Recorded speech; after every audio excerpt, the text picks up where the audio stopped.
Hello and welcome to our special live coverage of the UN Security Council's open debate led by South Korean President Lee Jae-myung.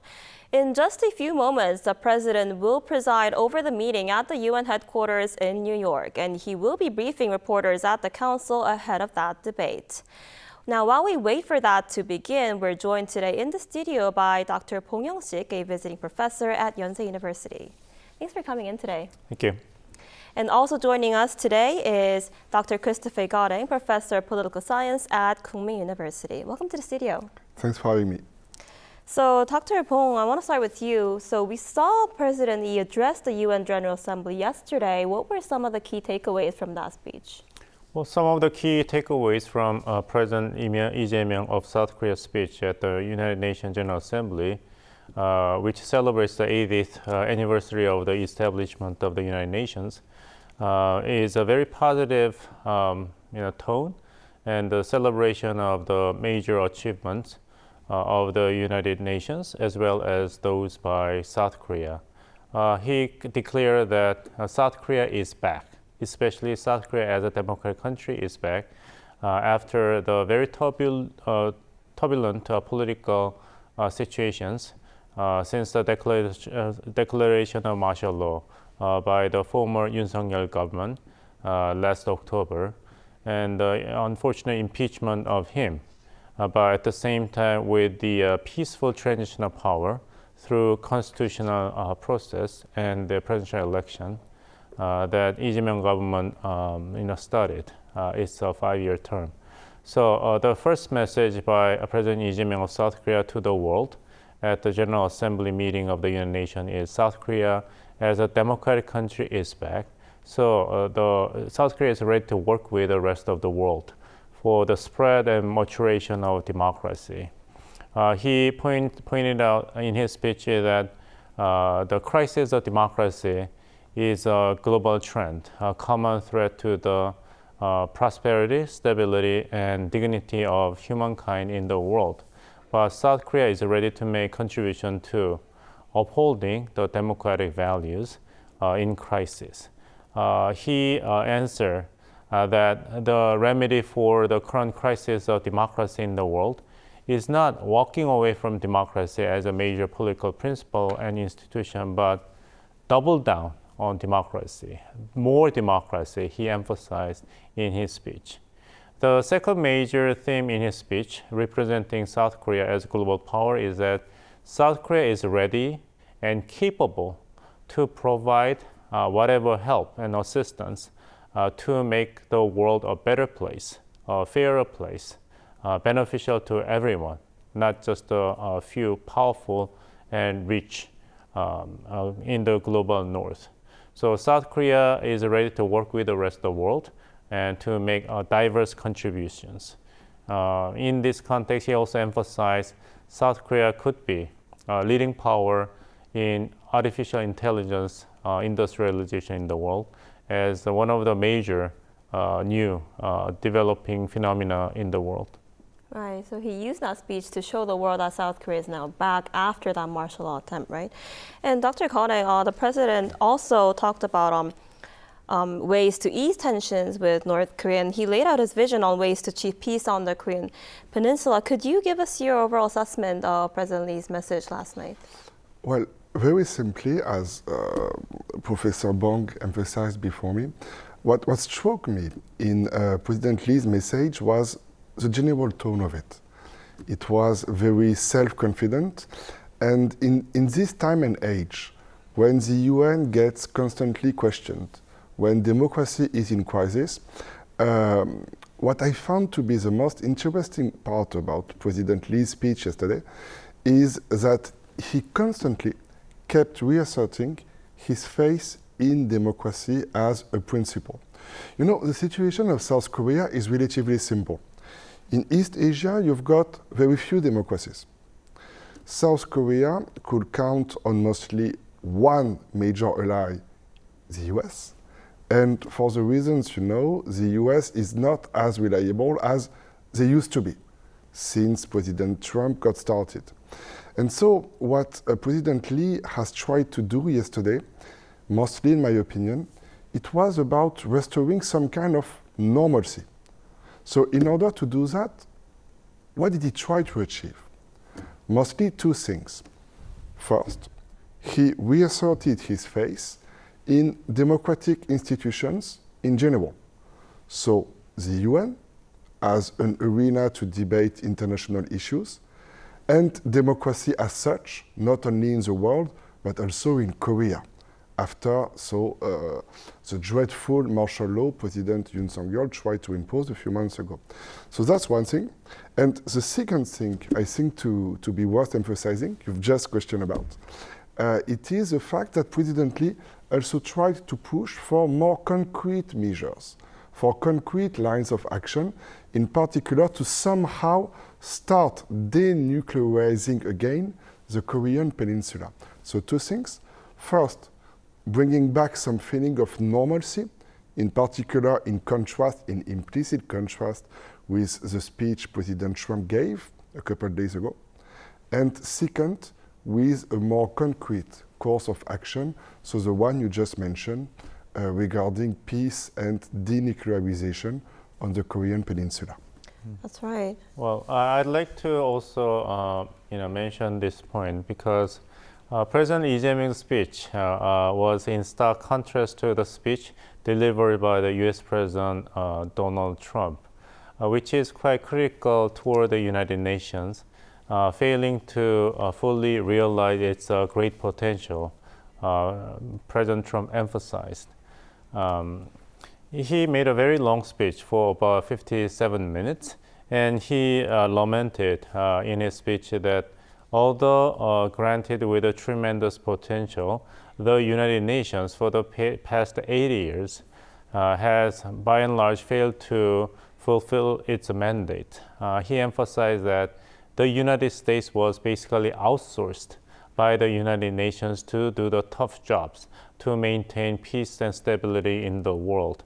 And he emphasized that the United Nations, under his leadership for the past 8+ months, had to finish and end 7 wars.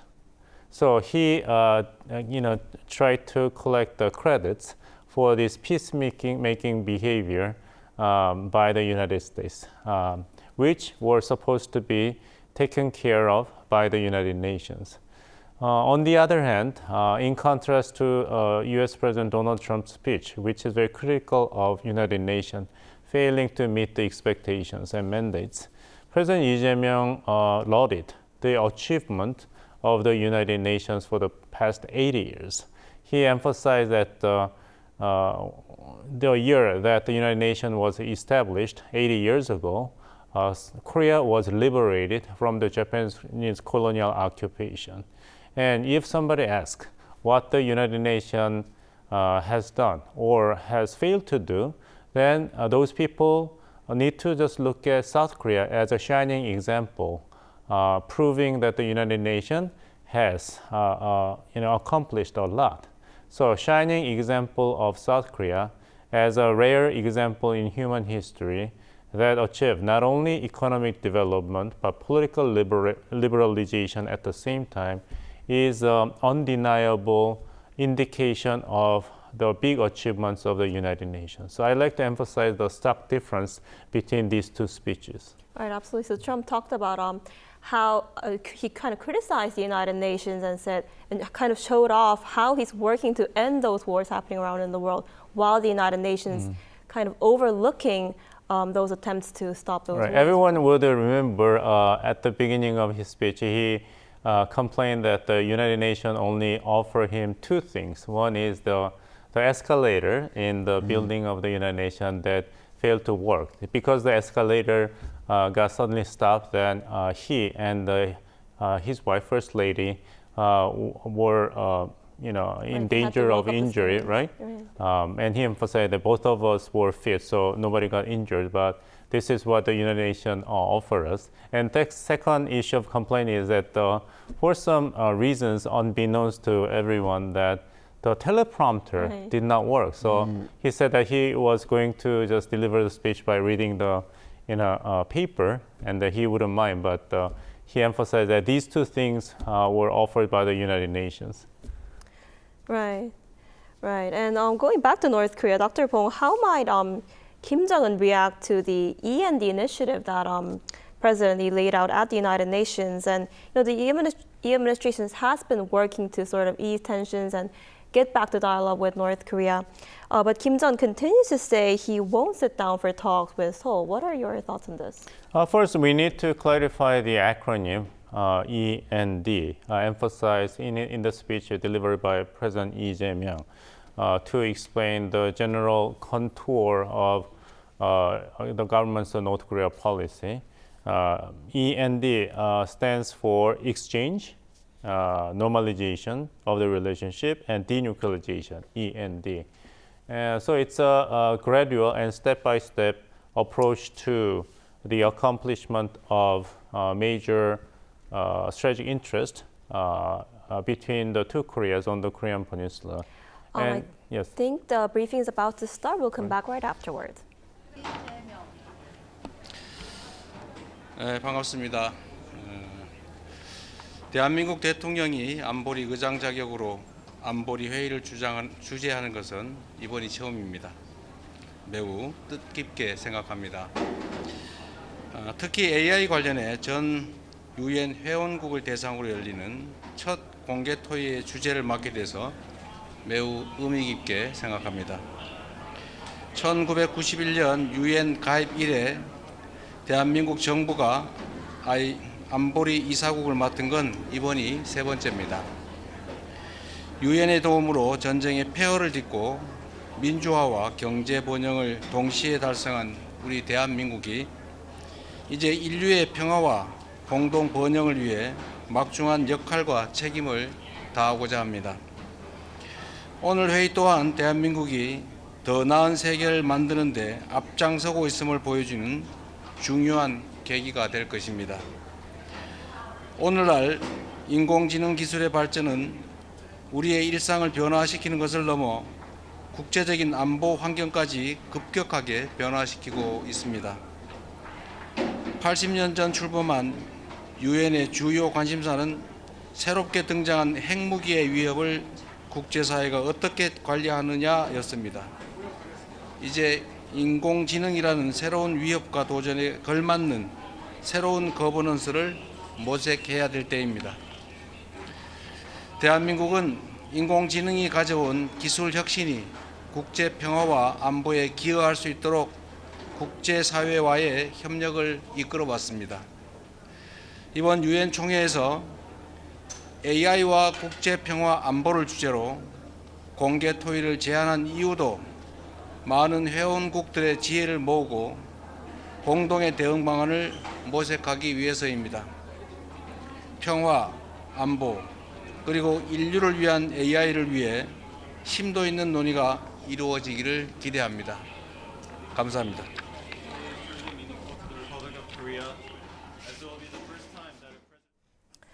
So we just heard, that was President Lee Jae-myung ahead of his UN Security Council debate at the UN headquarters in New York. President Lee talked about how the debate will be about artificial intelligence and how South Korea is now assuming the presidency in the UN Security Council for this month. So, Dr. Bong, we just heard the president speak. So the debate will be mainly focused on artificial intelligence, right? Right. Artificial intelligence is like nuclear weapons in the 50s and 60s, giving great deal of uncertainties, at the same time hopes for better future and more reliable international security. When nuclear weapons were invented and used to finish the war, the Pacific War in 1945, which that triggered a great deal of debate as well as a great deal of anxiety about what nuclear weapons might be able to do, for better or worse, for the humankind in the coming future. So nations pay attention to the destructive potential of the nuclear weapons, saying that now the genie is out of the bottle. How to control the genie after she is out of the bottle? So controlling the weapon for the first time in the hands of humankind with the potential of absolute and irreversible destruction of human civilization was the major topic for international debates for peace and stability. Now, the equivalent of the nuclear weapons about 80 years ago is the arrival of the artificial intelligence, which appears to have almost unlimited potential to improve the human living conditions and economic development and human exchange. But at the same time, AI as a new phenomenon to human life also poses great deal of anxiety and threat because of its uncertainty. So the crossroads of the humankind between the destructive potential of AI leading to dystopia and the productive nature of AI, which will help the progression of humankind for a better future, has been chosen by South Korean government, which is going to preside the United Nations Security Council meeting, is a very timely topic in this regard. Right, and Dr. Cotting, so the presidential office already said that the debate will be mainly focused on artificial intelligence. How might the AI be linked to global security and peace? In fact, if you listen to this short briefing President Lee just gave, the structure is actually very simple. First, as Dr. Bong emphasized, it started with a general statement about the UN, that we need the UN, we need normalcy, we need international organizations to stabilize this world. And South Korea, I may add, more than anybody, because the country is surrounded with powerful neighbors. These neighbors do not always have peaceful ambitions, and South Korea cannot count on the US as much as South Korea could in just a few years ago. Second, as Professor Bong emphasized, what is interesting is that what is very distinctive, I think, about President Lee is that he chose to focus on technology and on this AI challenge. For instance, President Macron, President Trump spoke at the very same tribune a couple of days ago, and they both emphasized Palestine. They both emphasized short-term issues. Here, what is interesting is that President Lee is trying to establish Korea as a leader in this long-term trend of AI. So President Lee is putting the same issues on the table nationally and internationally.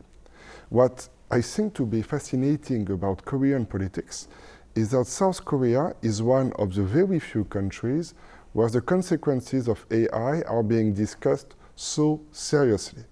For instance, the Bank of Korea 2 years ago released a report, very detailed, about all of the positions that could be expected to fade away because of AI in the years to come. Typically doctors, accountants, lawyers, and the like. So these positions, when they are to, not to disappear, but when job cuts are to happen, then what do we do about that? How do we turn this threat into an opportunity? And the two concepts President Lee emphasized in this speech, so he mentioned peace, Pyeongkwa, and safety, Anbo. And what I think to be interesting here is that he's trying to establish Korea as a leader in this discussion. Because when you're Korea, that is a middle power, surrounded with comparatively larger, more aggressive powers, Japan, China, Russia, and when you don't have any ally to rely on, what is the only option you have left? International cooperation. And in order to rely on international cooperation, you need to set the agenda. And this is what President Lee is trying to do, successfully or not. This is yet to be seen. Right, right. And Dr. Bong, President He will soon chair an open debate at the Security Council, and we'll be able to see that soon. And this marks the first time that a South Korean leader is presiding over this UN Security Council meeting as South Korea assumes the presidency of the Council. Like President Lee just mentioned in his briefing. What significance does this carry? Well, as Professor Golden clearly explained, that presiding the meeting is very symbolic, but at the same time, it's very clear indication that South Korea exercises power in terms of setting the agenda. What to be discussed, what to be debated among major stakeholders in international affairs is a very important realm of exercise of power by any country. So it is very important that South Korea, led this discussion on the uncertainties and potential of the artificial intelligence as an instrument of the economic development and peace, as well as many different aspects of human progression, shows a great deal of activism taken by South Korea. And when Dr. Golden mentioned the Bank of Korea report on the assessment of the impact of the AI, then I remember that I also took very much interest in the report and searched whether my job was one of the jobs in jeopardy thanks to the arrival and expansion of AI. And I think that Korea as a political science is not so endangered by the arrival of AI as a very unpopular vocation. But the key point about the artificial intelligence is that it connects everyone. No one is free from its impact, but nobody is in charge. So it creates a great deal of anxiety because of its uncertainty. Everyone is connected, but nobody is in charge about how to control the AI only in a positive direction, which is also emphasized in the speech delivered by the President Lee Jae-myung, that South Korea is ready to make substantial contributions to direct the progression with AI in the world as a major instrument of the human progression and prosperity. And he emphasized that 평화, the peace, is the major cornerstone in everywhere in the world, cornerstone for democracy as well as economic development. So he expressed his intention to gather international effort to deliberate upon the positive potential of AI as a major source of democratization and economic development, as well as international security. Right. It's good to hear that AI hasn't yet taken over international politics, but AI is an important issue that global leaders have to discuss. And Dr. Goding, so South Korea is currently a non-permanent member of the UN Security Council, and it's assuming the presidency of the 50-member body. How does this all work? How does a country become a member of a Security Council? It's a powerful position, but mostly a symbolic one. So how it works is quite simple. How do you get there? You get elected. You get elected by the General Assembly. So basically, the General Assembly, it means everybody, all of UN members, by a 2/3 majority for 2 years. I think I'll have to interrupt you right there. No problem. I think the debates about to start will come back right afterwards. 안보리 회의장에 함께하신 유엔 사무총장님 그리고 각국 presidents, prime ministers, and other high-level representatives present in the Security Council chamber. Your presence today underscores the importance of the subject matter under discussion. Before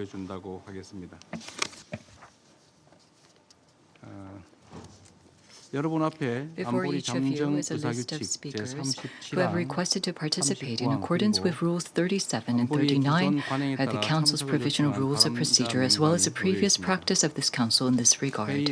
I propose that they be invited to participate in this meeting.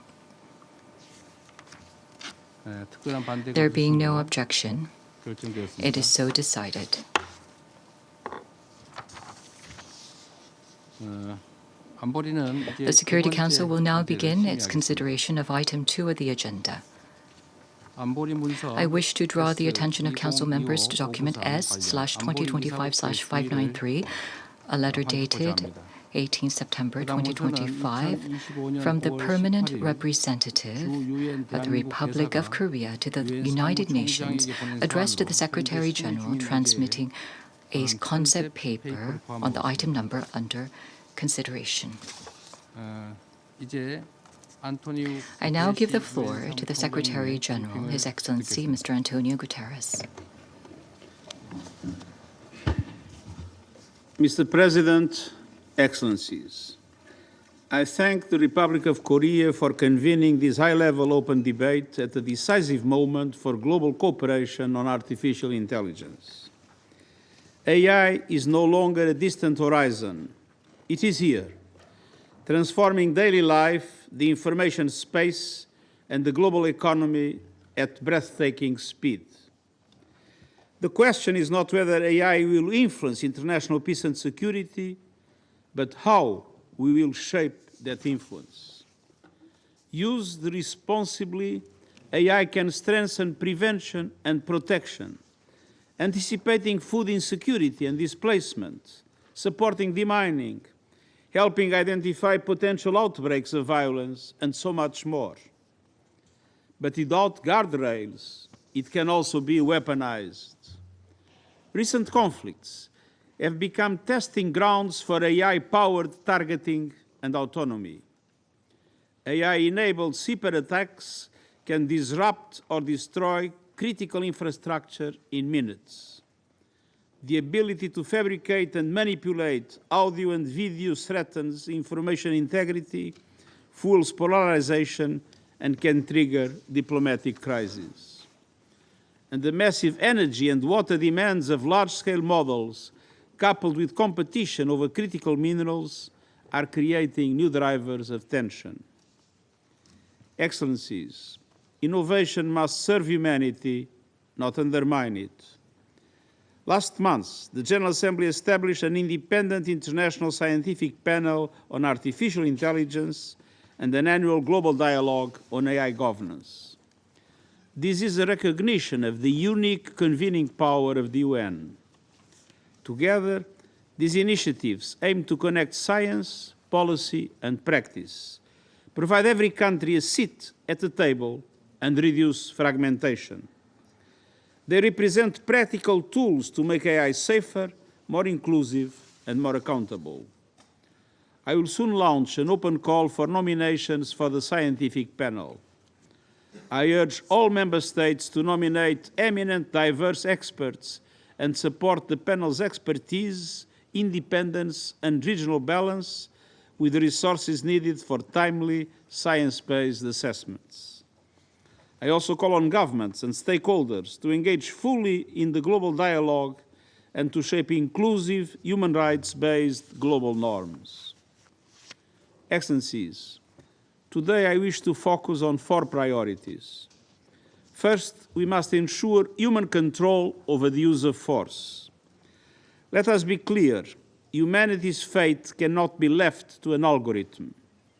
Humans must always retain authority over life and death decisions. The Council and Member States must ensure that military use of AI remains in full compliance with international law and the Charter, and human control and judgment must be preserved in every use of force. I reiterate my call for a ban on lethal autonomous weapon systems operating without human control, with a view to concluding a legally binding instrument by next year. And until nuclear weapons are eliminated, any decision on their use must rest with humans, not machines. Second, we must build coherent global regulatory frameworks. From design to deployment to decommissioning, AI systems must always comply with international law. Military uses must be clearly regulated through legal reviews, human accountability, and strong safeguards against misuse. We need greater transparency, confidence building, and cooperation to reduce risks, especially in conflict zones. AI must never lower barriers to acquiring or using prohibited weapons or undermine disarmament obligations. I welcome the Responsible Artificial Intelligence and the Military Domain Initiative and commend your leadership in these efforts. Last December, the General Assembly adopted a resolution on AI in the military domain and its implications for international peace and security. Building on that, I presented a report to the General Assembly recommending states to take concrete steps to initiate a dedicated and inclusive process to address this issue. I urge Member States to take this forward. Third, we must protect information integrity in situations of conflict and insecurity. The UN Global Principles for Information Integrity provide a foundation for coordinated action.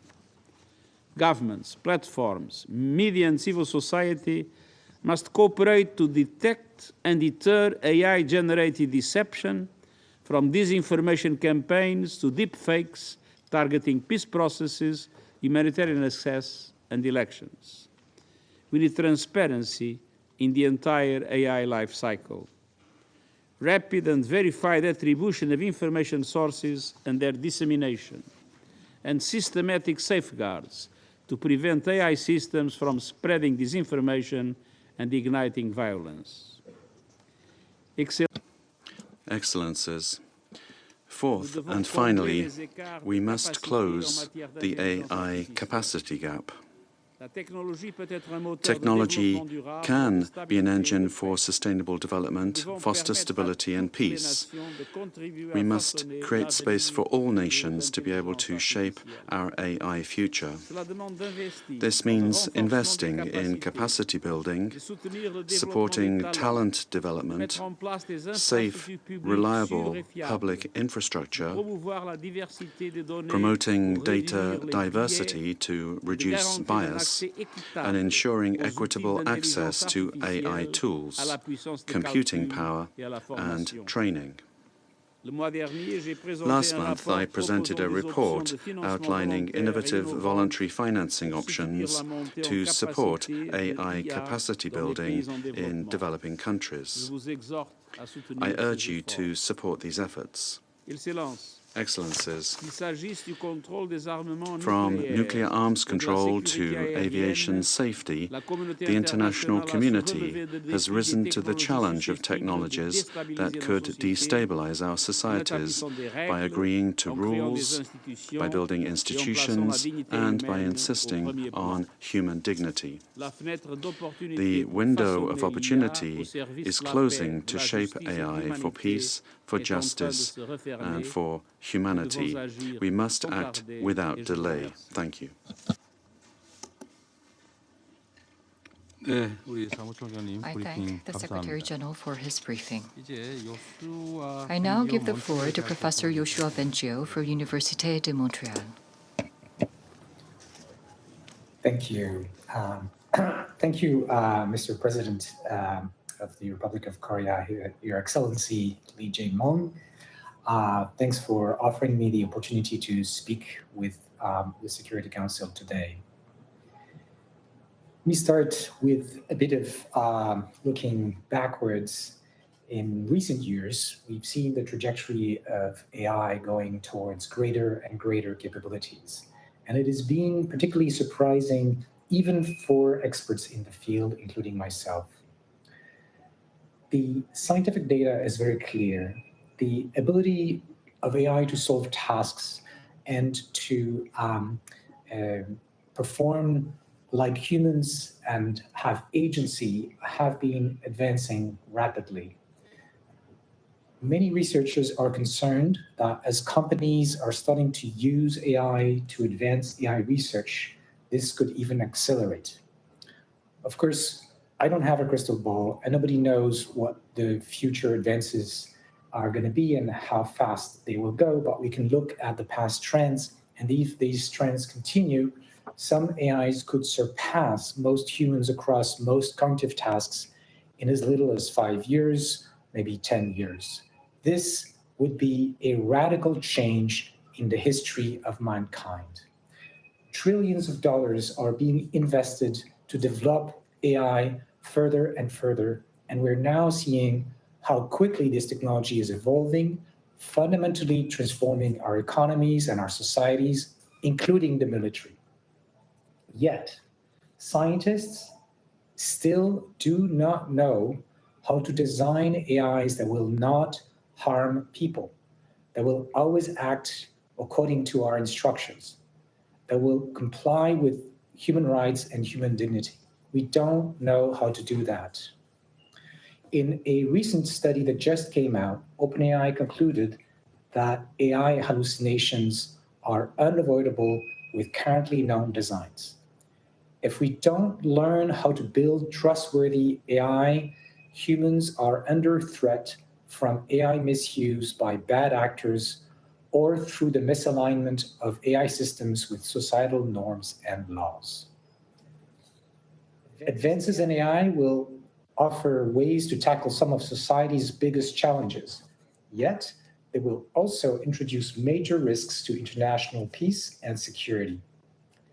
Frontier AI systems will be extremely powerful if things continue according to the current trends. And misuse or careless use of this power by any individual, country, or company could create widespread disruption. I am currently chairing the International AI Safety Report, an international mandate following a resolution made by 30 countries, the EU, the OECD, and the UN.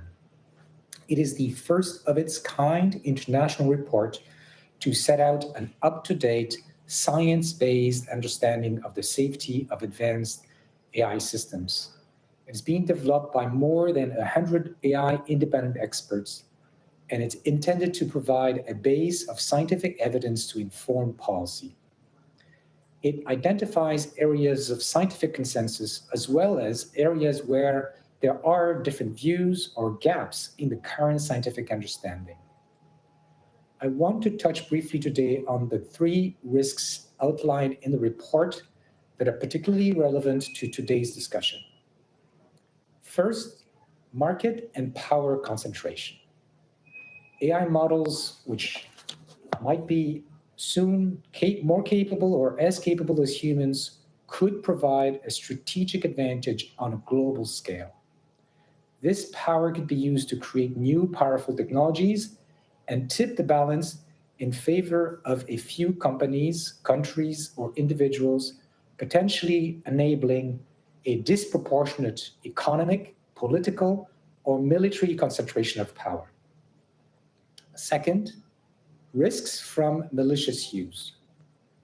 AI could only be used by malicious actors by lowering barriers to chemical and biological weapons development, facilitating cyber attacks, this is already happening, or helping design sophisticated persuasion and disinformation campaigns. And we see already AI capabilities in this respect improving fast. Third, the risk of misalignment and, at its extreme, the loss of human control to advanced AI. Again, we don't know currently how to reliably align and control the most advanced AIs, the ones that already exist. When they become more capable, this could have incredible consequences. Right now, this already causes serious issues, as we've seen with recent tragic incidents, for example, involving chatbots that are contributing to endangering individuals experiencing mental health crisis or making it easier to create deepfakes that could be very consequential for individuals as well as societies. If the capabilities of AI models continue to increase and eventually beyond human levels without scientific guarantees that they are safe and aligned with our intentions, I believe we could reach a point where AI could operate irreversibly outside of anyone's control, putting humanity as a whole at risk. We need to plan for these possibilities, even if their probability is small. We must be careful to not cede our collective human and national sovereignty to companies or the models they deploy, so that we can take the right and wise decisions as we move forward. We must act now to mitigate all of these risks together. This is not a problem confined to a single nation's border, but one that threatens all of us. We must mobilize our best minds and make substantial investments to innovate on both fronts of science and governance. On the science and technical side, we need to significantly increase global research endeavors focused on safe and trustworthy AI. I've recently launched my own project called Law Zero, a nonprofit to work on scientist AI, which tries to build AI so that it will be safe by design and provide a guardrail that checks that other AIs will satisfy our safety specifications, will behave according to our instructions. But we need many more such projects. If we want to build effective global agreements on AI use, it is not sufficient to make these kinds of technical progress. We also need technical advances on verification technology, just like we did for nuclear. Because countries may not trust each other, so if we want to have agreements, they need to be verifiable. And work is currently going on both on the software side and the hardware side to allow us to build trust with international partners. On this subject, I'd like to refer you to the UN brief from the Scientific Advisory Board of the Secretary General on this topic. So this was on the technical side. On the governance side, earlier this week, with 200 people, 200 experts, including former heads of state and Nobel laureates and recipients, we came together to support the establishment of international red lines to prevent unacceptable AI risks. Governments must have substantial visibility and control over these technological advances instead of letting very important decisions being taken behind closed doors. Transparency is the most important element that will increase public protection and the global interests. In addition, we need to innovate beyond the existing mechanisms of accountability and multilateral governance surrounding AI to make sure we achieve the three following goals. First, AI is developed safely by everyone on this planet. Second, AI is not abused to gain an unfair advantage over other nations or competitors. And three, we need to make sure that the benefits of AI are shared globally, for example, advances in medicine or the environment. If we develop and manage AI safely, it does offer extraordinary opportunities to improve human life and enhance our collective security, as we'll have the opportunity to discuss today. I'd like to end this with a few concluding thoughts that I have taken from the International AI Safety Report, stating the following. First, the future of general-purpose AI, the most advanced or frontier AI, is uncertain. Many scenarios are possible. Second, both very positive and very negative outcomes are possible, which means we need to prepare for all the plausible scenarios, the positive ones and the negative ones. And much depends on how our societies and governments will act. AI does not happen to us. We, and particularly you, as decision makers, have the power to shape its trajectory so that it benefits the world. Thank you again for this opportunity. I look forward to discussing this important topic with you today. Thank you. I thank Professor Benjio for his briefing. Thank you. I now give the floor to Professor Yejin Choi from Stanford University Institute for Human-Centered AI. Thank you, Mr. President, and the Secretary General, and distinguished members of the Security Council. It is such a privilege to join you today. As someone who grew up in South Korea and has devoted my career to advancing artificial intelligence, it is deeply meaningful to contribute to this very dialogue under the presidency of the Republic of Korea and at such a pivotal moment of global importance. I have spent more than 2 decades as a computer scientist, seeking to understand how machines might interpret the world in ways more like us humans do. My work asks whether intelligence can be built in forms that are not just powerful, but genuinely reflective of humanity. We stand today at an extraordinary inflection point. AI dazzles us with achievements that only years ago seemed impossible. In particular, I am deeply motivated by how AI is accelerating scientific discovery, from advancing medicine to exploring the natural world, to expand the horizons of human knowledge. But this promise is accompanied by scientific limits and societal choices. Today, I want to talk about one of those choices: choosing intelligence that is not only powerful, but accessible, robust, and efficient. Because when only a few have the resources to build and benefit from AI, we really leave the rest of the world waiting at the door. So my message to you today is simple. Let us expand what intelligence can be, and let everyone, everywhere, have a role in building it.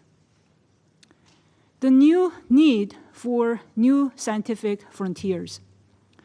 Scientific history shows us that breakthroughs rarely come from staying in the same lane. At critical moments, new methods and new ways of thinking open entire fields. In AI, however, much of the energy and the investment has converged on one model of progress, which is scaling.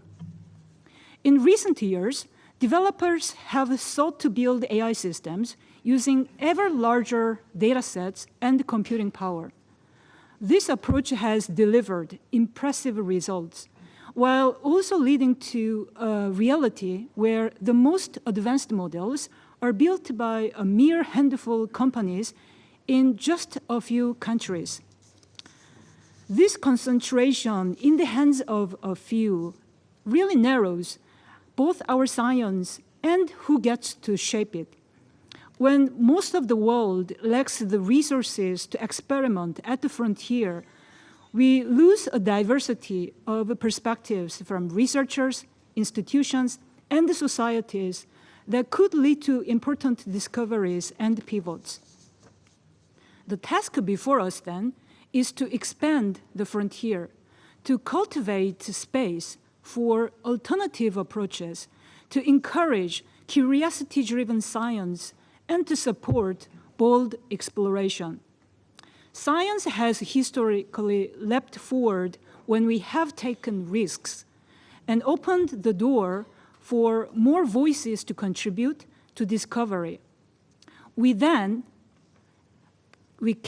and must pursue alternative approaches to AI development that are more adaptive, more resilient, and broadly accessible to the global community.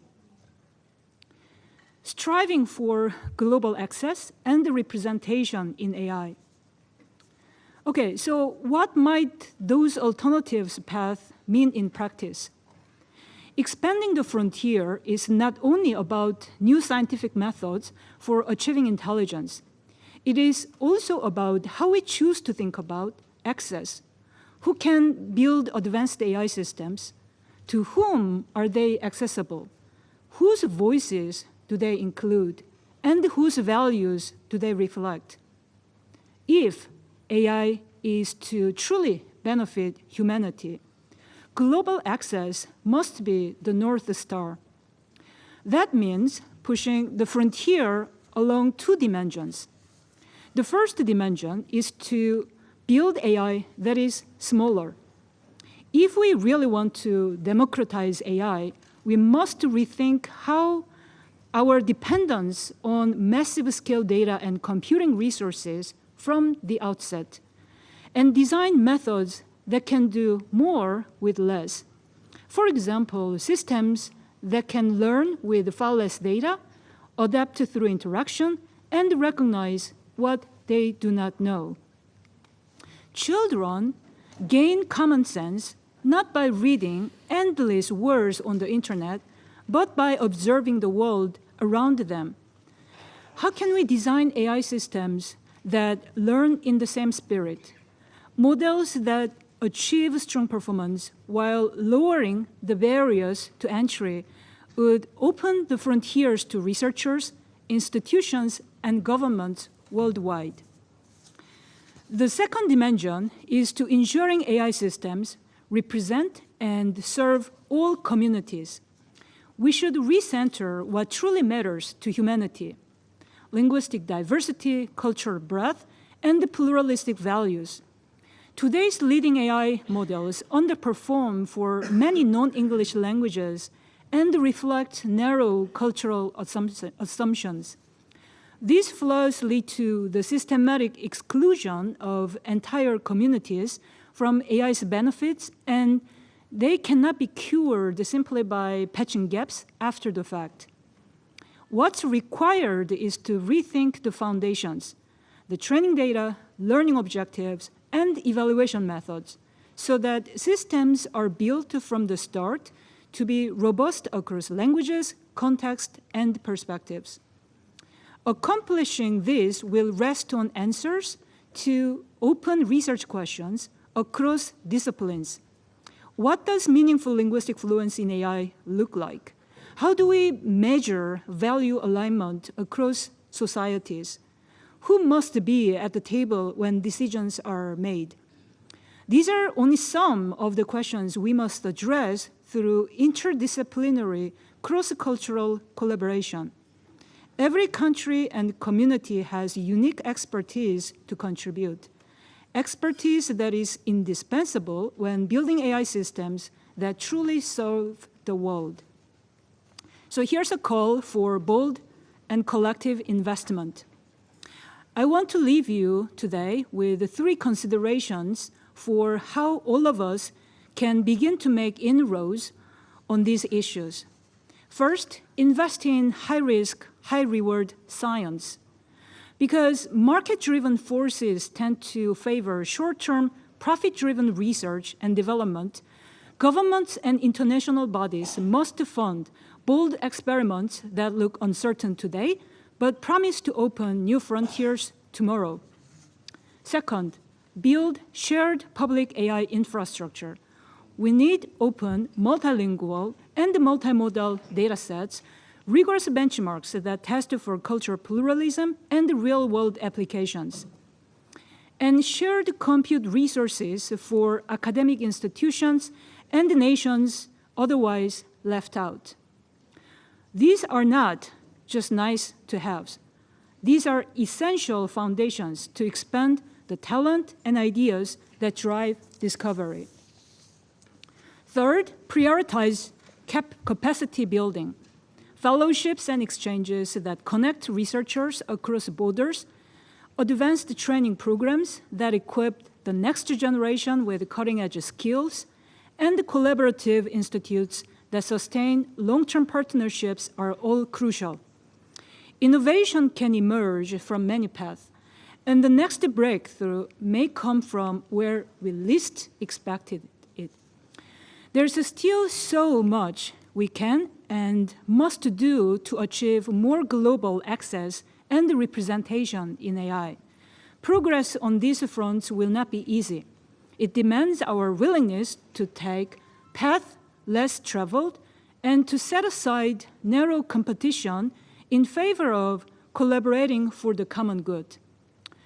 Thank you again, Mr. President, and the Secretary General and distinguished members of the Security Council for the privilege of speaking to you today. I thank Professor Choi for her briefing. I shall now make a statement in my capacity as President of the Republic of Korea.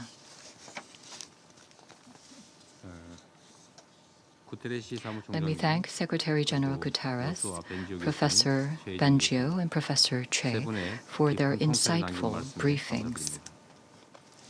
As I listened, I was reminded of the words of Professor Jeffrey Hinton, who once said that today's AI is like a very cute tiger cub. This tiger cub before us may well grow into a predator that devours us, or it may become a beloved companion like Derpy from K-pop Demon Hunters. A knife in the hands of a chef is a tool that brings joy to others. But the same knife in the hands of a robber is nothing more than a menacing weapon to cause harm. AI in particular will bring the most disruptive innovation to the way we process knowledge and information. And it may soon be able to judge and decide for itself like a human being. Therefore, an entirely different future will unfold before us, depending on how wisely we choose to wield this tool called AI. If used well, AI can help us overcome daunting challenges like low growth and high prices, opening a new path to prosperity. It could also provide solutions to various problems in fields such as health, food, and education. But if we are dragged along by the changes without being prepared for them, the extreme technological divide may function as a silicon curtain that surpasses even the Iron Curtain, aggravating global inequality and imbalance. To turn the changes of the AI era, where light and shadow coexist, into opportunities, it is essential for the international community to unite and uphold the principle of responsible use of AI. If, as many experts warn, AI threatens humanity and leads to its downfall, that would probably be because we fail to establish common global norms befitting such a monumental transformation.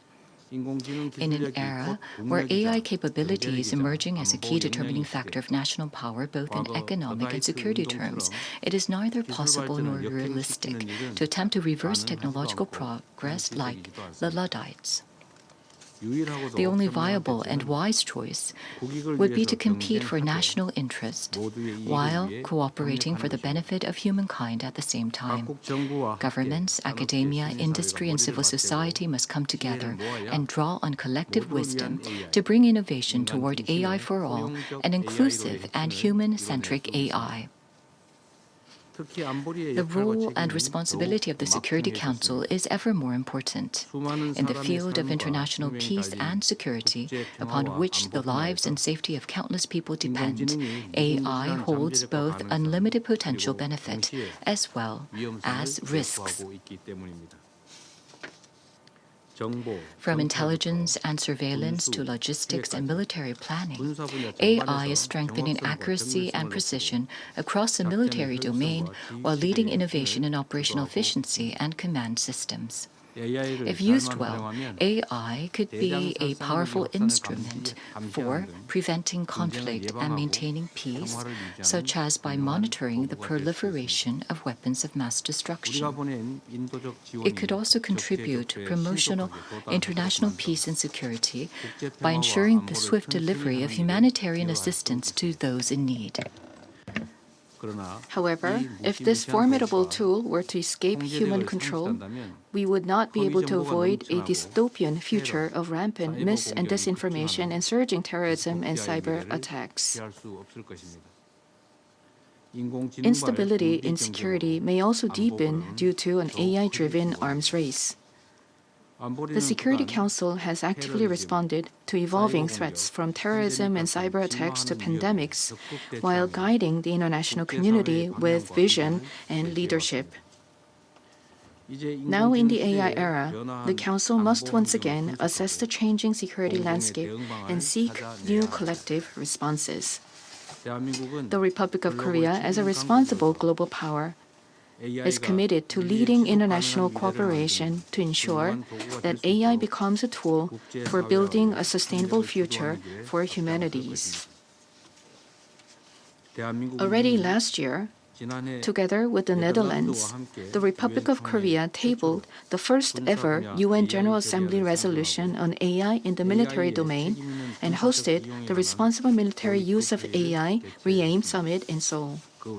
Furthermore, The Republic of Korea supported the UN's efforts to combat mis- and disinformation against peacekeepers and tabled a resolution on emerging technologies and human rights as a member of the Human Rights Council.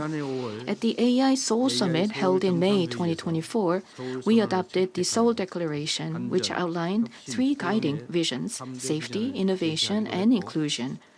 As the chair of APEC, the Republic of Korea is promoting the adoption of the APEC AI initiative to ensure that AI innovation contributes to the prosperity of humanity.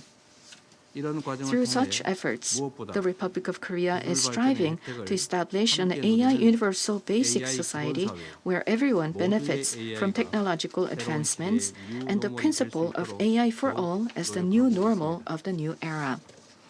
Excellencies, distinguished delegates, ladies and gentlemen, standing before the civilized transformation that AI will bring about, humanity is passing through a critical inflection point where it must safeguard the universal values it has upheld throughout the long history. Human civilization has always responded to new challenges, and because we never lost hope of advancing towards a better world, even in the face of despair, we have been able to achieve the progress we see today. The shining history of the United Nations, which has constantly sought the path of world peace and shared prosperity amid times of crisis, holds the answer. Let us not shy away from the new historical mission entrusted to us. Let us turn the changes brought by AI into a springboard for humanity to make a renewed leap forward. Thank you for your attention. I resume my function as President of the Council. I now give the floor to His Excellency Mr. Hassan Sheikh Mohamud, President of Somalia. Thank you, Mr. President. Allow me to begin by expressing our appreciation to the Republic of Korea for convening this important debate and for its leadership in building a shared vision on artificial intelligence's role in international peace and security. We are also grateful to the Secretary General for his insight, remarks, and to all the briefers for their contribution to this discussion. Artificial intelligence is no longer a distant prospect. It is already rapidly transforming societies, economies, and our approach to peace and security as well. It brings both remarkable promise and profound risk, as experts presented here. With responsible governance, its ability to revolutionize early warning, crisis prevention, and humanitarian response is undeniable. Yet, as its capabilities spread often unevenly, the risk of misuse grows, potentially creating new avenues for instability. Therefore, it's our collective responsibility to ensure AI advances international peace and security and to guide its use for the benefit of all. To this end, I would like to propose the following 3 core priorities. First, we must establish clear global standards for the responsible use of AI. AI must operate within a framework of international law and respect for human rights and human dignity. The Security Council should champion efforts to develop comprehensive guidelines that ensure AI is used ethically and transparently across all peacekeeping and security operations globally. These standards should address issues such as algorithm bias, privacy, and the protection of vulnerable groups. Establishing these principles will require the active participation of all member states and regional organizations, ensuring that diverse perspectives are reflected and that frameworks are adaptable to different contexts. Second, we must ensure equitable access to AI and prevent new forms of technological dependency syndrome. The benefits of AI must not be confined to a privileged few or concentrated in certain regions. Too often, technological advancements and control over data are held outside the communities most affected, perpetuating imbalances in power and opportunities. This risk of digital colonialism, particularly in Africa, can only be addressed through international partnership with regional organizations such as the African Union and by supporting strategies like Africa's Pan-African AI Initiative, which prioritize data sovereignty, digital literacy, and homegrown innovations. It's essential to promote inclusive access and support regional leadership to help ensure AI is a tool for collective advancement rather than a source of further division. Third, we must proactively address the unique risk AI poses to peace and security and the livelihoods of the societies. AI's misuse, whether through autonomous weapons, disinformation campaigns, or interferences in fragile peace processes, poses significant threat to stability. These risks demand constant vigilance and proactive measures. The Security Council should support regular monitoring and assessment of emerging AI threats, facilitate the sharing of best practices, and invest in early warning systems. Close collaboration with civil society and regional actors is essential, as local knowledge and networks can help identify signs of destabilization before they escalate. Moreover, the Council should encourage the development of accountability mechanisms to ensure that those who misuse AI are held responsible and accountable. In conclusion, Mr. President, the era of artificial intelligence is not a distant prospect but our current reality. The future we shape with these tools depends on our commitment to cooperation, ethical leadership, and global solidarity. We are presented with a defining opportunity to guide this historic transition responsibly so that technological progress serves as a bridge to peace and shared prosperity, not an instrument of division. The power of artificial intelligence is not inevitable in its outcome. It is shaped, guided, and given meaning by our values and our choices. Somalia is committed to acting with foresight and resolve together so that future generations will look back on this moment. We must unite as nations to guide technological progress for the good of all while protecting peace, upholding dignity, and broadening the horizons of human possibility. I thank you.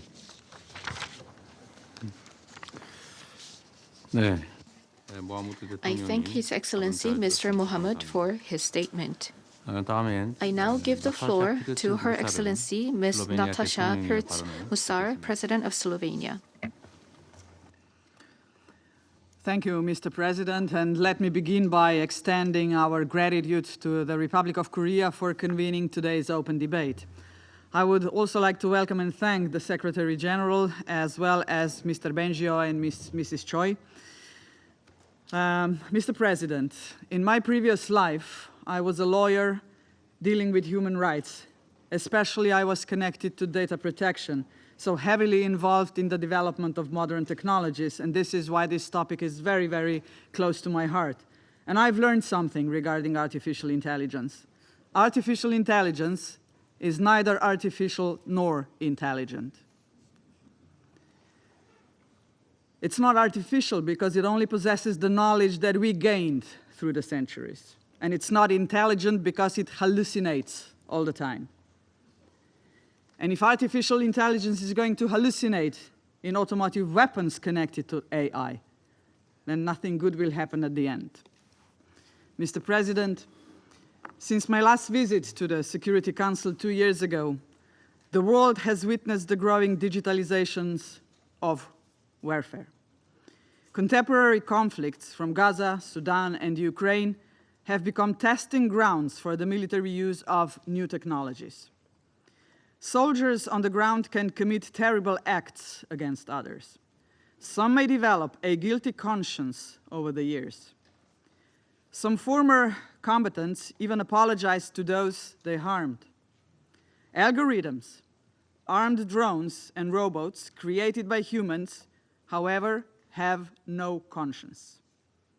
We cannot appeal to their mercy or beg them to spare their loved ones.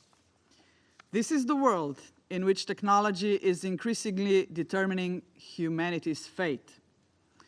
One must agree with the Secretary General that artificial intelligence represents both an existential threat and one of the greatest opportunities of our generation. One might even add that AI can also pose a risk to our daily lives. As with many things, excess never does any good. Just as an excessive use of social media can create dependency, excessive reliance on AI calls into question of our own intellect, our capacity to think, and our ability to make independent decisions. It is like our muscles. If we don't exercise them regularly, they atrophy. On the other hand, there are countless tasks that AI can perform more accurately and efficiently. Its solutions are based on quantities of data far beyond human capacity to process. In supporting UN peace operations, AI can assist with multilingual translation, summarizing field reports, planning routes and optimizing logistics, as well as consolidating overlapping or fragmented information into a coherent picture. For conflict prevention, AI can be harnessed positively to identify food insecurity and predict displacement caused by extreme events and climate change. Mr. President, we acknowledge and welcome the important discussions taking place within the United Nations on the use of lethal autonomous weapon systems and on AI in the military domain. We thank the Republic of Korea for its leadership on the latter. As an expert has warned, the three biggest risks involved in the development of AI-powered weapons are, first, these weapons may make it easier for countries to become involved in conflicts. Second, non-military scientific AI research may be censored or co-opted to support the development of such weapons.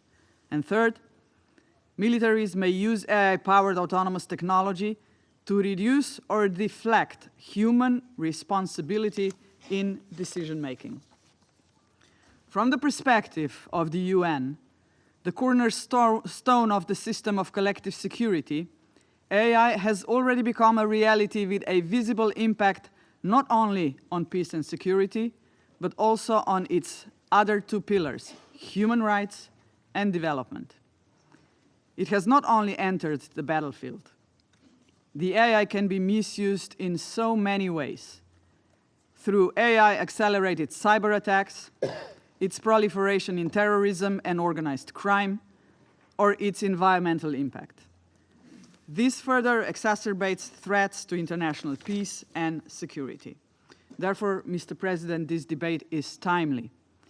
The far-reaching impact on AI on international peace and security, by its very nature, requires action by the Security Council, which bears the primary responsibility under the UN Charter for the maintenance of international peace and security. The Security Council must be prepared to respond to the impact of AI on global peace.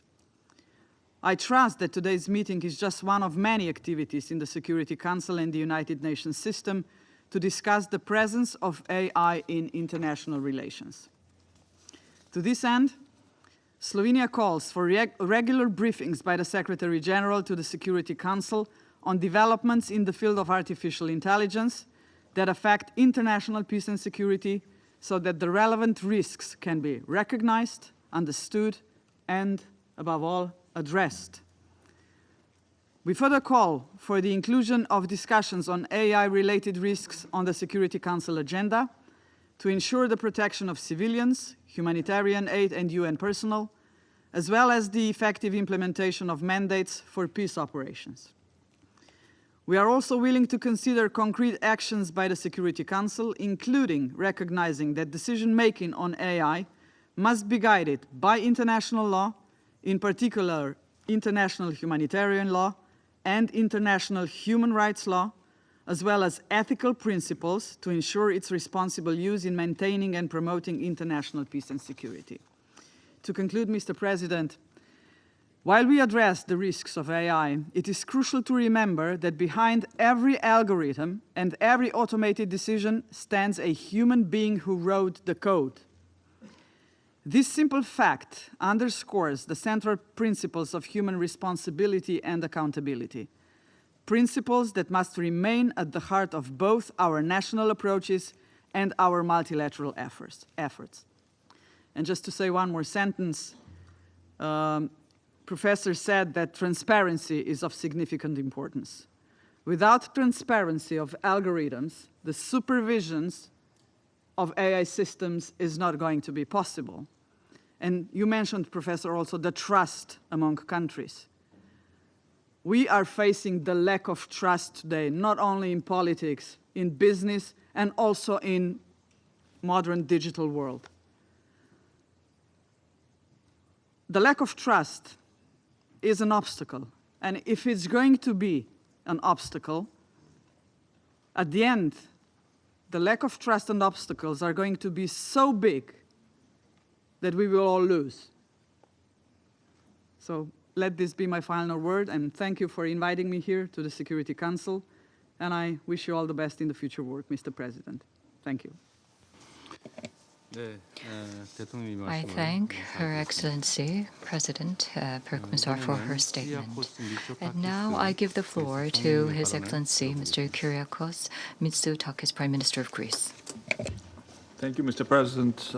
I wish to begin by congratulating the Republic of Korea for convening this important meeting of the Security Council on Artificial Intelligence and International Peace and Security. Also thank the two professors for their very insightful introductory remarks. Today's debate builds on the Area Formula meeting that Greece co-organized last April with France, with the Republic of Korea, offering us the opportunity to further reflect on a topic that will undoubtedly shape our discussions for years to come.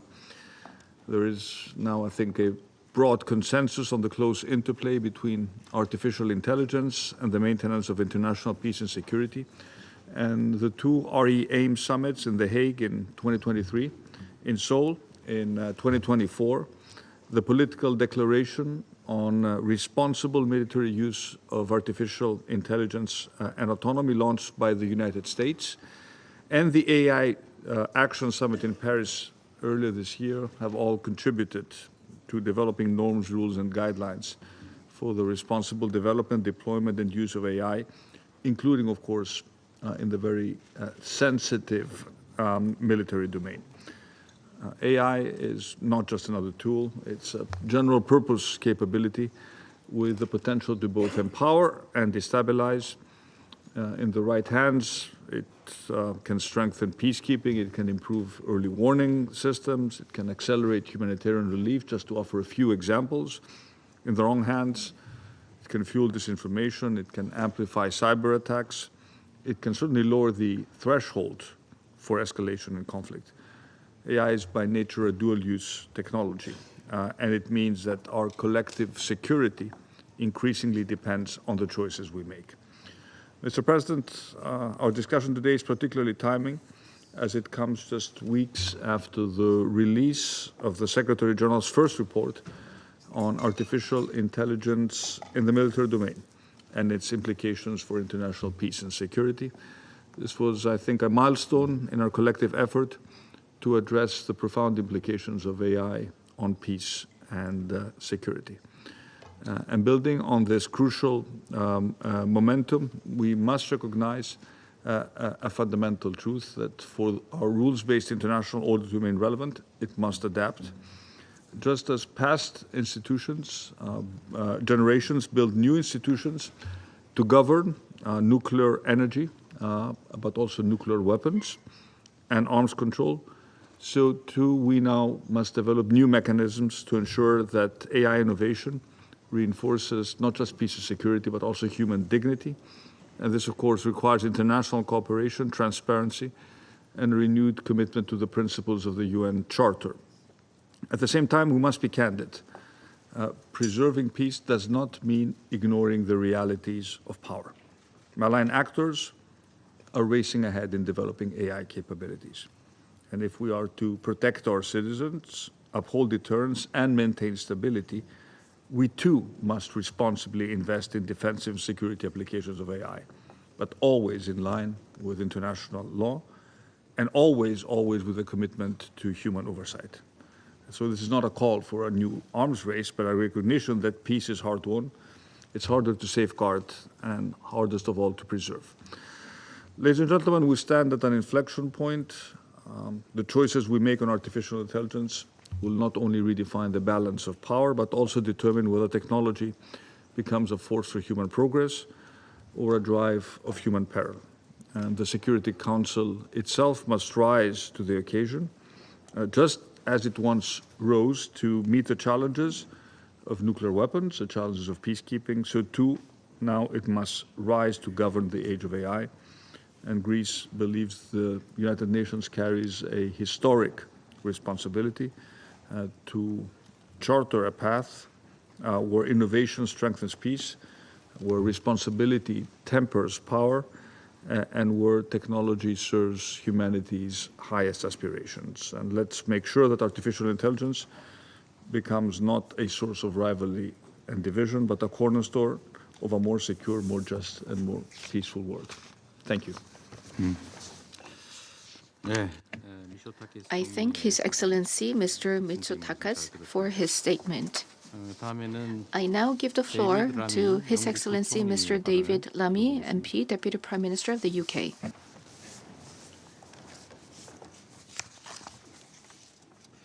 Well, thank you, Mr. President, and thank you to the leadership of the Republic of Korea.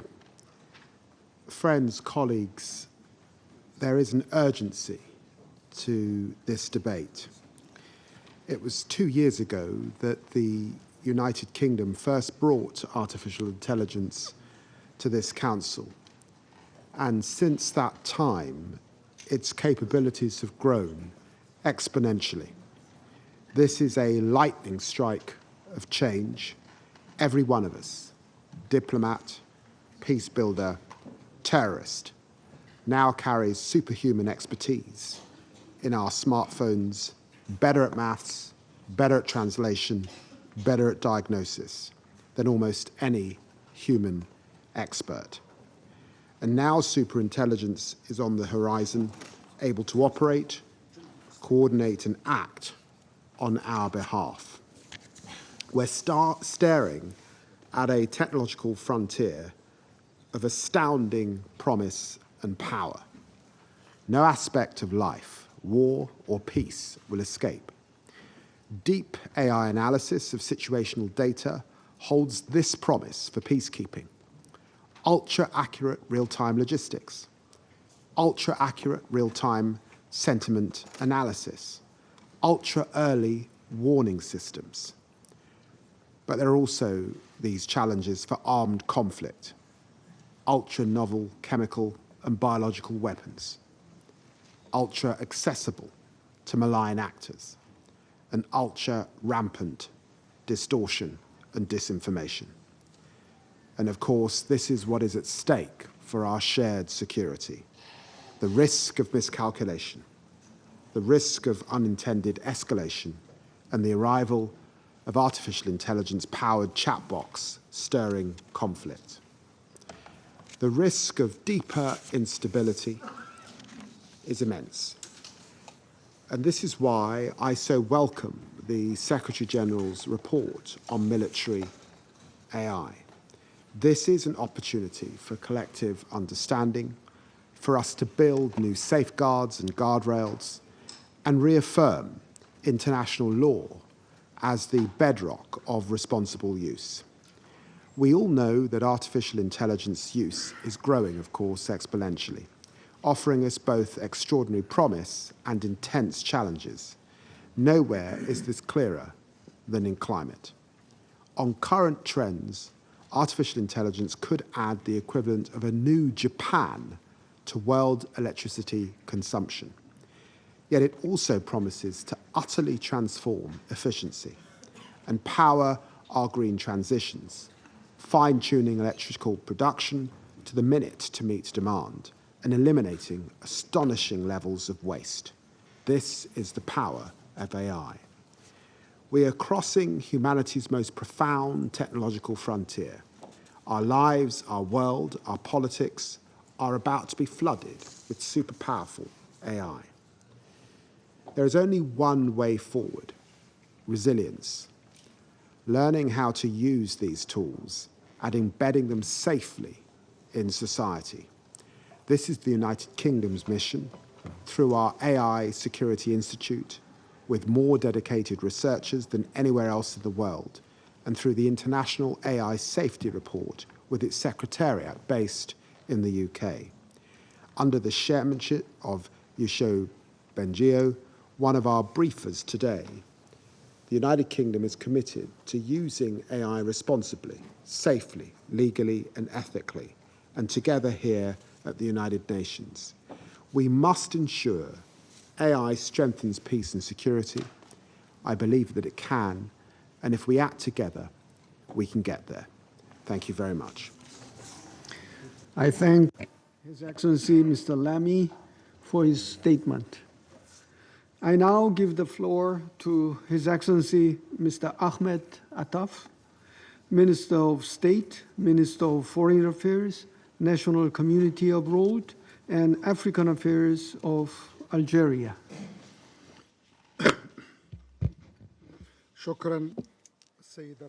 Thank you, Mr. President. Allow me to express my deepest appreciation to you for organizing this open debate. Allow me also to express my deepest thanks to His Excellency the Secretary General and the august experts that are present with us today. I thank them for their valuable briefings on artificial intelligence and its impact on international peace and security. Algeria values holding this session because it reflects a growing international awareness of the need for these modern technologies as an influential factor with multiple and complex dimensions at the same time. Artificial intelligence is no longer a technical tool. It is rather an essential geostrategic factor in reshaping the balance of powers on the international arena. Artificial intelligence is no longer a mere promising project for humanity. It rather poses a number of legal and moral challenges, even security challenges that affect the sovereignty and social cohesion of states. Artificial intelligence has undoubtedly become a double-edged sword for peace and security. It is a constructive weapon that contributes to building capacities and promoting sustainable development, and a destructive weapon at the same time because it is being misused to jeopardize peace and stability and threaten collective security.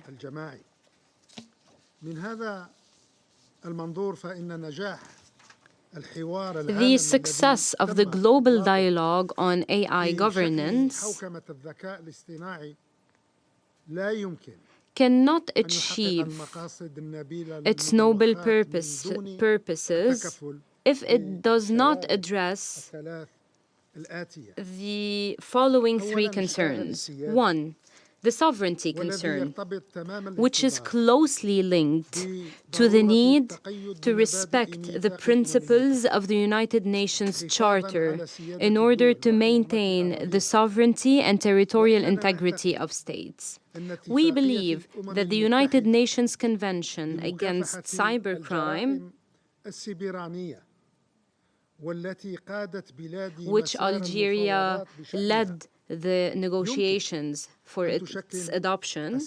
So this convention could be a legal basis to promote the sovereignty of states over their data and ensure their protection against cyber attacks. 2, the security concern, which is linked to the need to develop clear rules on the use of artificial intelligence in the military and security domains to curb the new arms race, which knows no controls, and to ensure that innovative arms remain out of the hands of non-state armed groups, as well as to ensure that the decision on the use of lethal force is strictly taken by a human in any innovation that depends on artificial intelligence technologies. The third and last concern is purely related to development. It is related to the need to ensure equal opportunities among states in the access to artificial intelligence technologies to prevent the deepening of the development and digital divides between the North and the South. What is certain is that developing states are facing tremendous challenges in keeping up with the current digital revolution. With regards to our continent, Africa, these challenges could be summed up in the 3 key points. 1. The internet coverage in the continent remains inadequate. It is at 38% at a time when the global average exceeds 68%. 2. Only 10 states out of the 55 members of the African Union have adopted the necessary information technology regulations.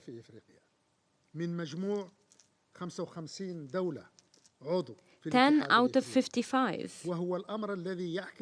This reflects the weakness of our legislative and regulatory frameworks in most African states. 3.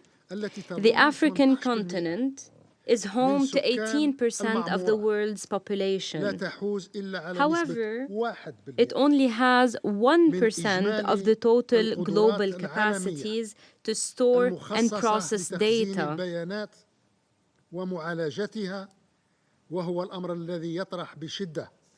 This poses the challenge of digital sovereignty on the African continent, or for the African continent.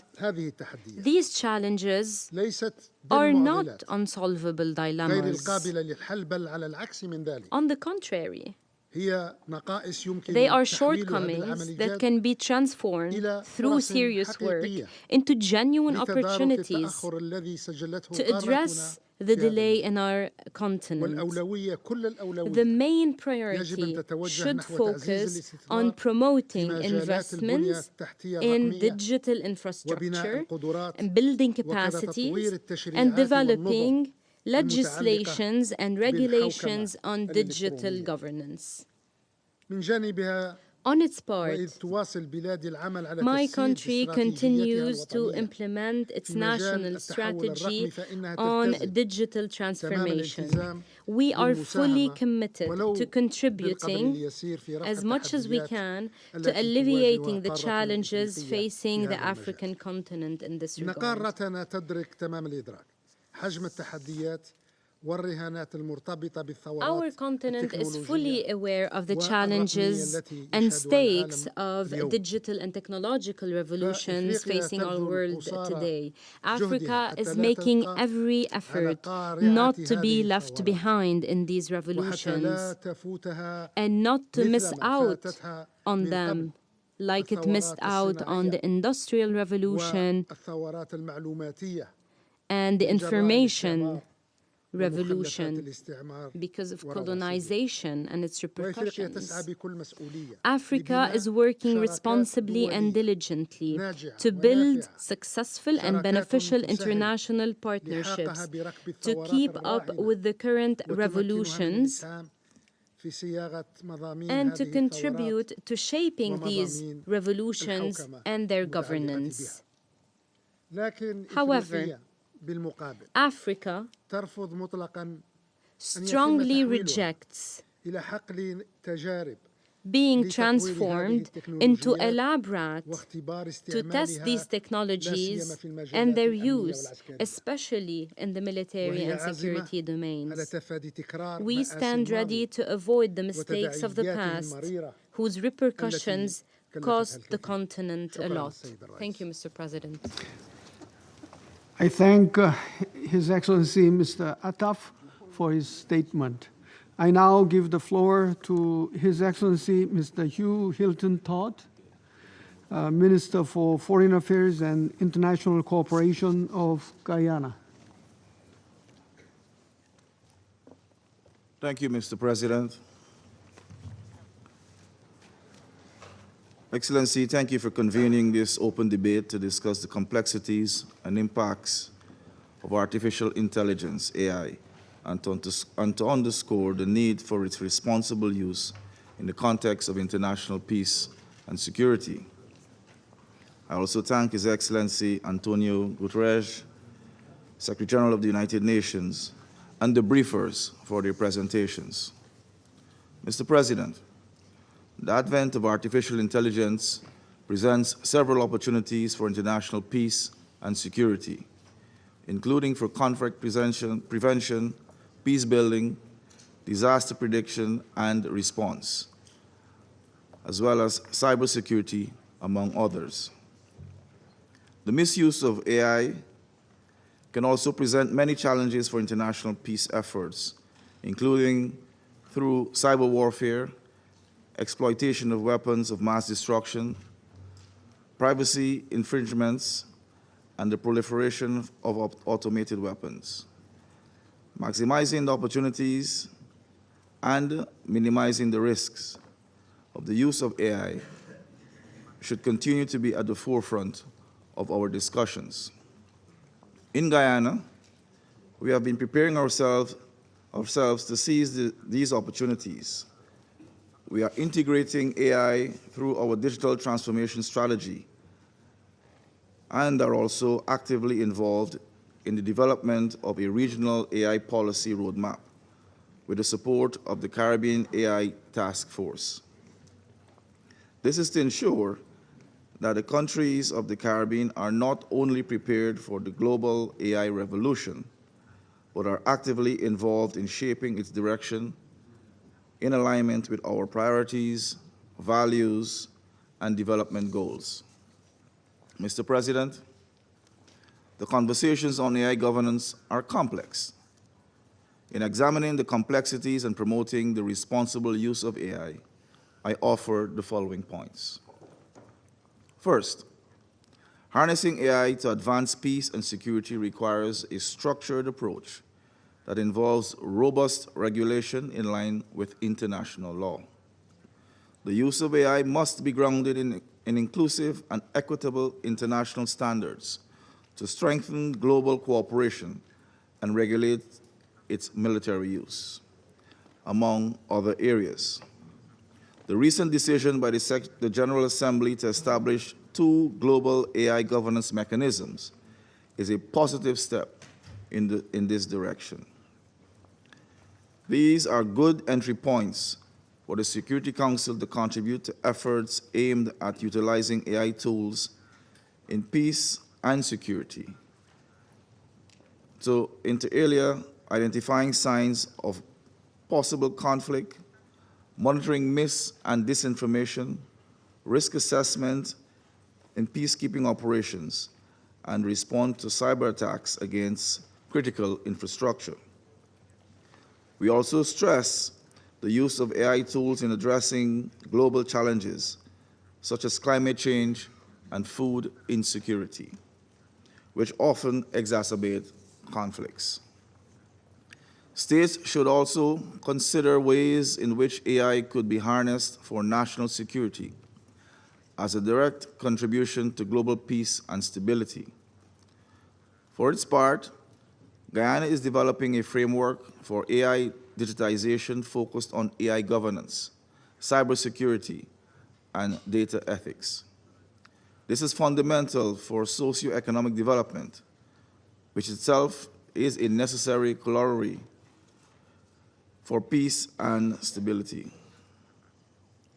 Second, the misuse of AI poses a threat to international peace and security. In the current global context, geopolitical context, there has been increased use of AI systems, including by non-state actors, for illegal purposes. These include cyber attacks against critical infrastructure and creating fear by spreading misinformation. Autonomous weapon systems, in particular, are accessible, inexpensive, and easy to produce, making it easier for non-state actors to exploit and use them for violent purposes and to carry out disinformation campaigns in conflict areas. The Security Council, therefore, has a responsibility to ensure the responsible use of AI.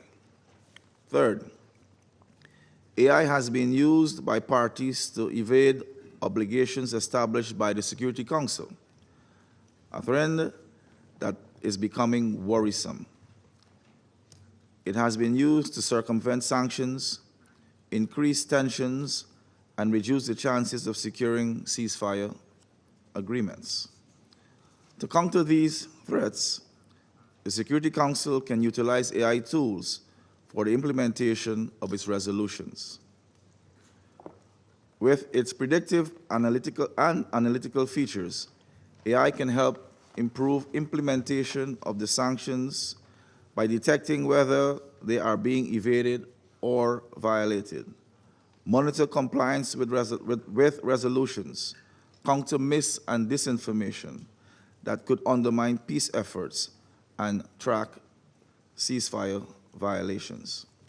Fourth, while noting the destructive use of AI in conflicts, we acknowledge that its responsible use can be helpful in peace-building efforts and in peace-building operations. Integrating AI considerations and ethics into peacekeeping mandates would ensure the use of AI tools in peacekeeping operations are transparent, responsible, and accountable. The promotion of AI capacity building for peacekeepers would also enable the missions to be effectively equipped to track AI-driven threats, including those targeting critical infrastructure and civilians. Mr. President, in conclusion, briefings such as this one are useful in advancing the discussions on understanding the benefits and risks of the use of AI in advancing global peace and security. To this end, the Council should work proactively towards mitigating the risks to advance international peace and security and to ensure a more safe and secure world for all.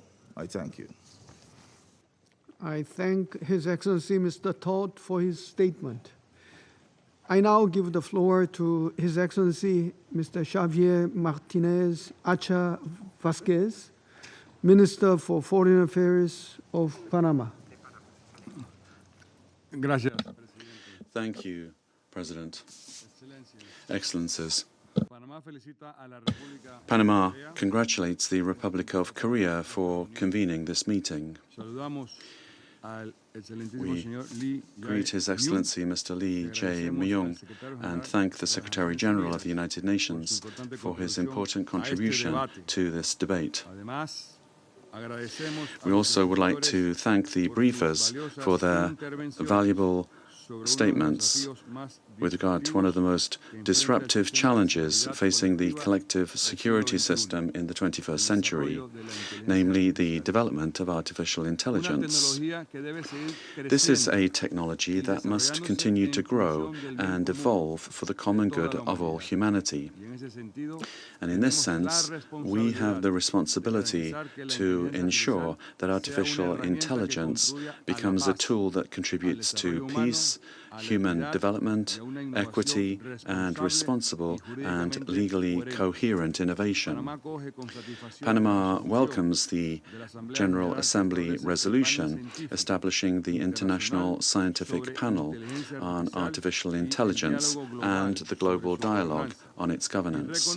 And we recognize the leadership of Costa Rica and Spain in facilitating this process in a spirit of inclusion, balance, and forward-looking vision.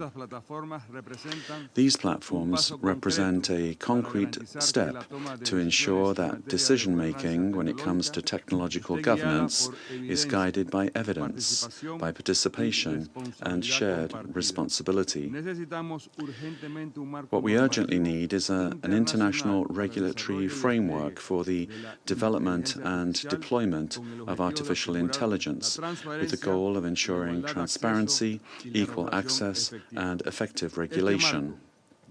This framework should be guided by international law and based on principles such as transparency, system traceability, effective human control, non-discrimination, and protection against misuse of this technology. Companies that develop and operate large-scale artificial intelligence models also bear great global responsibility.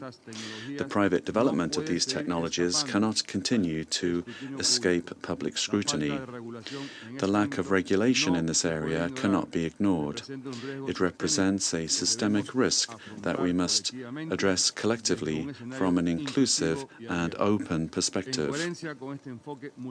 In line with this multilateral approach, Panama is developing its national artificial intelligence strategy based on principles of responsible use, participatory governance, and protection of rights. This strategy aims not only to strengthen our technical capacities, but also to apply artificial intelligence in critical sectors such as logistics, health, and finance, areas where Panama not only has undeniable strengths, but also the potential to contribute to advancing solutions that benefit both the region and the world. We are committed to promoting public policies that reduce technological gaps and strengthen citizens' trust. Mr. President, artificial intelligence is also being used to spread disinformation, manipulate narratives, and polarize societies.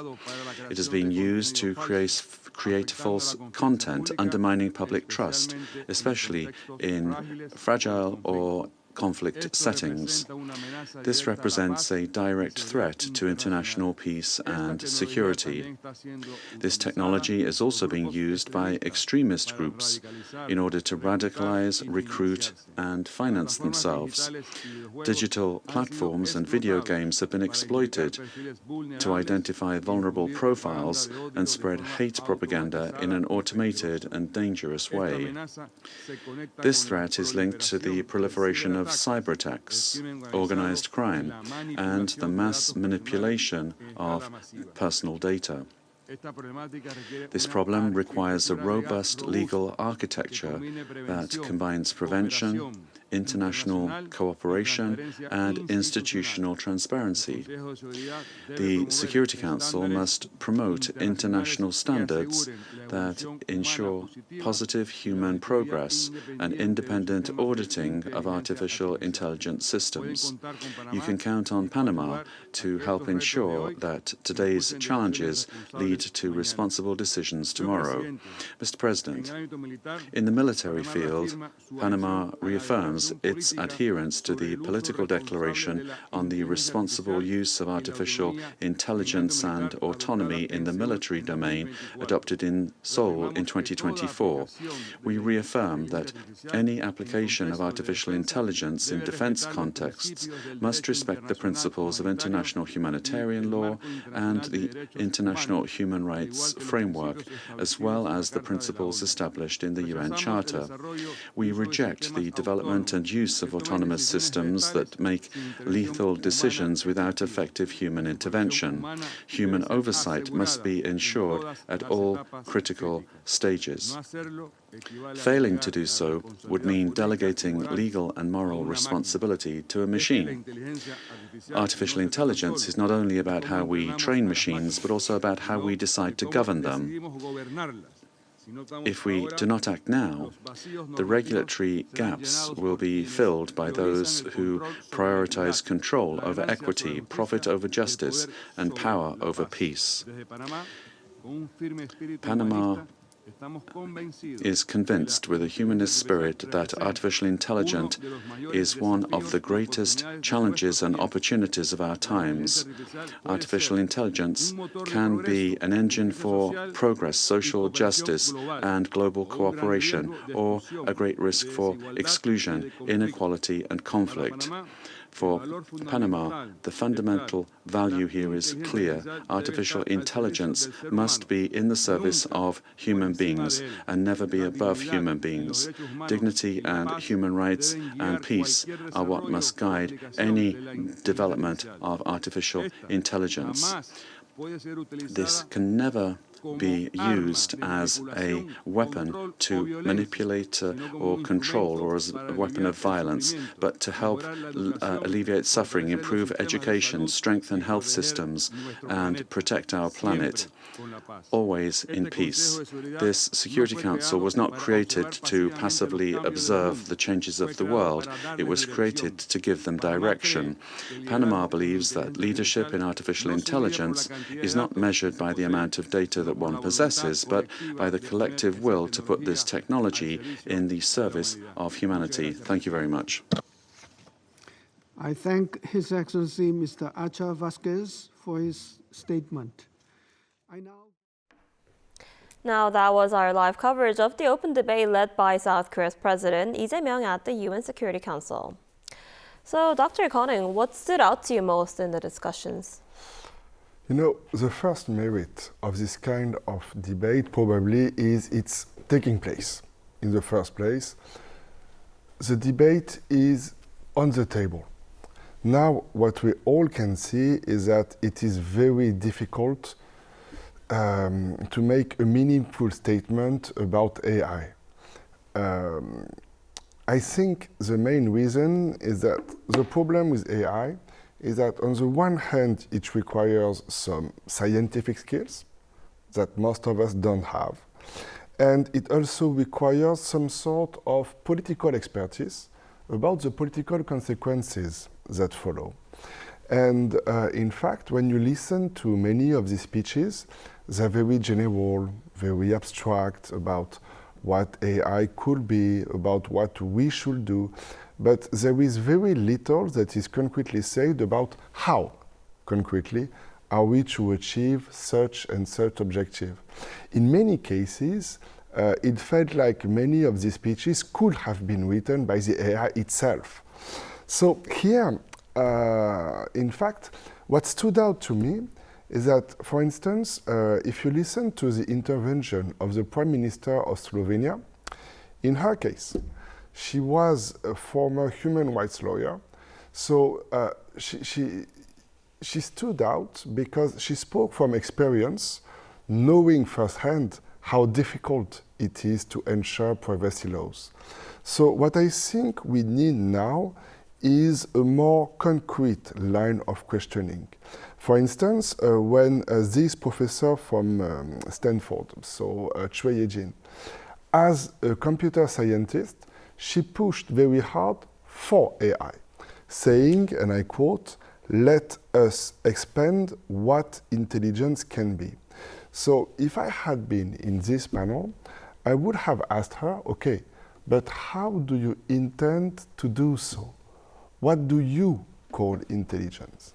And then, from a political point of view, it becomes possible to envision consequences and, of course, courses of action to be taken. What we need in the first place is expertise, and then we need more concrete solutions. For the moment, I'm afraid this is too general to result into anything concrete. I see. So a lot of issues still left to discuss there. And Dr. Bong, what about you? What's your overall assessment of the debate that we just saw? One positive assessment of the debate at the UN Security Council this time on this specific topic is awareness. The awareness about these uncertainties created by AI. It's neither artificial nor intelligent, according to the Slovenia president, is well taken because you are dealing with a new invention in your own hands. So the governance of this new technology, AI, is very critical to the maintenance and the renewal of global governance. They go hand in hand. So no longer technology is apart from our pursuit of joint security in this world, but it is a very critical component. But there has been a set of awareness indicating that pursuing this goal may not be so easy. The one presenter addressed this point by highlighting three dangers. One is the concentration of market and power for few individuals, few companies, and few rich and powerful states. And another danger is the rise of malicious users, because not everyone is an expert on AI, right? And the third danger recognized is loss of human control. The machines are designed to serve human needs and purposes, but that arrangement may not be fulfilled, but that can be possibly reversed. So human control over this new invention is very critical. Right, absolutely. It's important to realize that artificial intelligence can be weaponized, so it will be important for us to take human control over that. All right, Dr. Bong, thank you so much for your insight this morning. And Dr. Gaudeng, thank you so much for coming in so early in the morning today. So now that ends our news special on the open debate at the UN Security Council. Thanks for watching. Arirang News will be back at 10 a.m. Korea time. Stay tuned.